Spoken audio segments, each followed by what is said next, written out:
Hello বন্ধুরা, আজকে একটা নতুন রেসিপি নিয়ে চলে এসেছি। এখানে আমি 1.5 কেজি মতো চিকেন নিয়েছি, শুধু নুন আর হলুদ দিয়ে মাখিয়ে নেব। এখানে অল্প একটু লবণ দেব, অল্প একটু হলুদ। এগুলো আমার নিজস্ব রেসিপি, আমি নিজে যেভাবে বানাই সেভাবে আপনাদের দেখাচ্ছি। বেশি হলুদ দেব না, দেব অল্প একটু হলুদ দিয়ে মাংসটা মাখিয়ে রাখবো একটু। আর আমার ভিডিওগুলো ভালো লাগলে পাশে থাকবেন, একটা করে সাবস্ক্রাইব লাইক করে দেবেন। এখানে আমি সব ধরনের মাংস পিস নিয়ে নিয়েছি। তো একটা কড়া নিয়ে নিয়েছি, এখানে দিয়ে দিয়েছি আমি ছোট কাপের হাফ কাপের একটু বেশি তেল। তেলটা গরম হয়ে গেছে, এখানে আমি 3টে এলাচ দিয়ে দিয়েছি, 2টো লবঙ্গ আর একটা দালচিনি। সেন্টটা মানে তেলের মধ্যে ছড়িয়ে যাবে। আমি আজকে অন্য রকম ভাবে রান্না করছি, এইভাবে রান্না করে খেয়ে দেখবেন। এখানে আমি দিয়ে দেবো 1 চামচ জিরে মরিচ, তেলের মধ্যেই দিয়ে দেবো এখানে কাশ্মীরি লঙ্কার গুঁড়ো 1 চামচ। দিয়ে ভালো করে এটা মেরে নেবো। তারপরে দিয়ে দেবো একটু হলুদ, যেহেতু হলুদ মাংসের মধ্যে দিয়েছি এই জন্য আমি হাফ চামচ মতো হলুদ দিয়ে দেবো।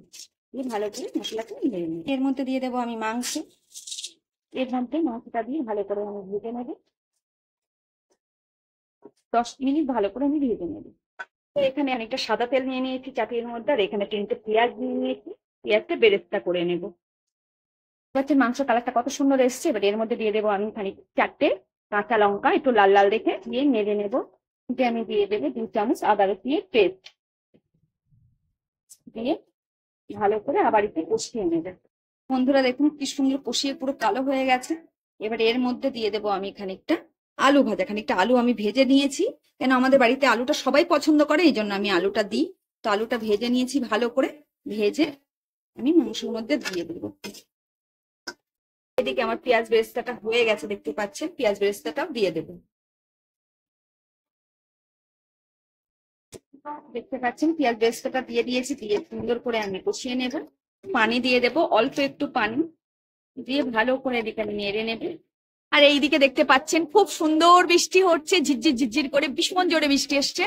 কি জোরে বৃষ্টি এসছে দেখুন। এখানে দিয়ে দেবো একটা টমেটো। প্রচুর বৃষ্টি হচ্ছে বাইরে, এদিকে কারেন্টও নেই, আর এদিকে মাইকের আওয়াজও হচ্ছে, তার মাঝখানে করছি আমি রান্না। ভালো লাগলে সাবস্ক্রাইব করে পাশে থাকবেন, লাইক কমেন্ট অবশ্যই করবেন। কষিয়ে পানি দিয়ে দেবো, অল্প পানি দিয়ে দেবো আমি একটা বাটির 1 বাটির মতো পানি। বেশি পানি দেবো না, যেহেতু সবকিছু গলে গেছে, আর আমি এটা বেশি ঝোলঝোল করবো না, একটু কষা কষাই রাখবো। তো বন্ধুরা, আমাদের চিকেনটা হয়ে গেছে। আমি যতই ভাবি না কেন একটু ঝোল কম রাখবো, কিন্তু আমাদের বাড়িতে একটু ঝোলটা খেতে ভালোবাসে। বন্ধুরা দেখুন ঝোলটা কত ঘন হয়েছে, এই দেখুন পুরো ঘন ঝোল, একদম ঘন। তো একটু ঝোল রাখলেও যে পাতলা ঝোল হয়েছে তাও না, পুরো ঘন ঝোল হয়েছে। তো আপনারা এইভাবে মাংসটা রান্না করে দেখবেন। আর এদিকে বাবুকে আমি দিয়ে দিয়েছি, আমাদের বাবু বেশি ঝোল খেতে ভালোবাসে, ভাত ছড়িয়ে ঝোল দিয়ে একদম দিয়ে দিয়েছি। এর ঝোলটা খুব পছন্দ আমাদের বাড়িতে, মাংসর ঝোল। তো সেই জন্য একটু ঝোল ঝোল রাখতে হয়। প্রত্যেক সময় এক এক সময় এক এক রকমের আমরা মানে মাংস যদি একটু ঘুরিয়ে ফিরিয়ে রান্না করি তো খেতে ভালো লাগবে। চিকেনটা এখন তো আমরা সব সময় খাই, তো একটু ঘুরিয়ে ফিরিয়ে রান্না করলে আমার মনে হয় চিকেনটা আরো মানে এক এক সময় এক একটা টেস্ট পাওয়া যাবে। একই চিকেন কারি ভালো লাগে না, তো অন্যরকম ভাবে একটু করেছি। চিকেনের কালারটাও কত সুন্দর এসেছে দেখতে পাচ্ছেন। তাও ভালো লাগলে সাবস্ক্রাইব করবেন, লাইক করবেন, আমার পাশে থাকবেন। টাটা।